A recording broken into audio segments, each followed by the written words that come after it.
मानव जाति ने अपना विकास शरीर के माध्यम से नहीं बल्कि चेतना के माध्यम से किया।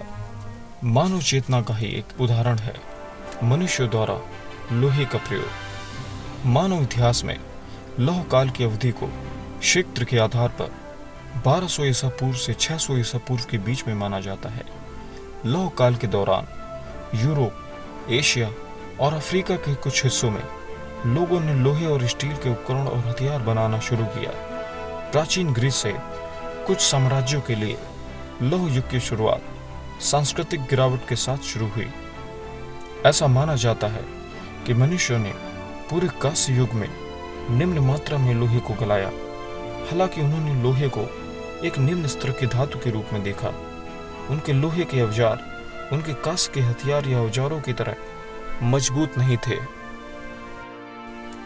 लोहे का प्रयोग तब और भी व्यापक हो गया जब लोगों ने लोहे को कार्बन के साथ गर्म कर स्टील बनाना शुरू किया, जो कि एक कठोर धातु साबित हुई। तुर्की की हित्ती सभ्यता को स्टील का प्रयोग करने वाली पहली सभ्यताओं में से एक माना जाता है। लौह युग में लगभग 1200 ईसा पूर्व में भूमध्य सागरीय क्षेत्र में और निकट पूर्व में कई प्रमुख कांस्य युग की सभ्यताओं के पतन के साथ शुरू हुआ, जिसमें ग्रीस की माइसीनस सभ्यता और तुर्की की हित्ती साम्राज्य भी शामिल थे। ट्रॉय और गाजा सहित कई प्राचीन शहर नष्ट हो गए। इन राज्यों के पतन का कारण आज भी स्पष्ट नहीं है। पुरातात्विक साक्ष्य से पता चलता है कि पूर्वी भूमध्य सागर क्षेत्र में 1250 से 1100 ईसा पूर्व तक 150 साल की अवधि में गंभीर सूखे के कारण इसका पतन माना जाता है। भूकंप, अकाल और खानाबदोश जनजातियों के आक्रमण ने भी इसमें प्रमुख भूमिका निभाई।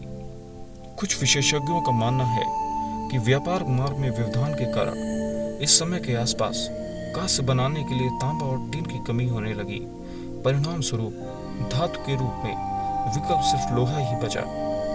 प्राचीन भारत में भी लोहे के प्रयोग का पूरा उल्लेख मिलता है। भारत में स्थित प्राचीन स्मारक जैसे दिल्ली का प्रसिद्ध लौह स्तंभ और कोणार्क का सूर्य मंदिर इसके साक्षात उदाहरण है, जो कि प्राचीन भारतीय धातु विज्ञान की प्रौद्योगिकी को दिखाता है। भारत में लोहे का प्रयोग प्राचीन युग की तरफ ले जाता है। यहाँ तक ऋग्वेद, अथर्ववेद, पुराणों और कई युद्धों में भी लोहे का उल्लेख मिलता है।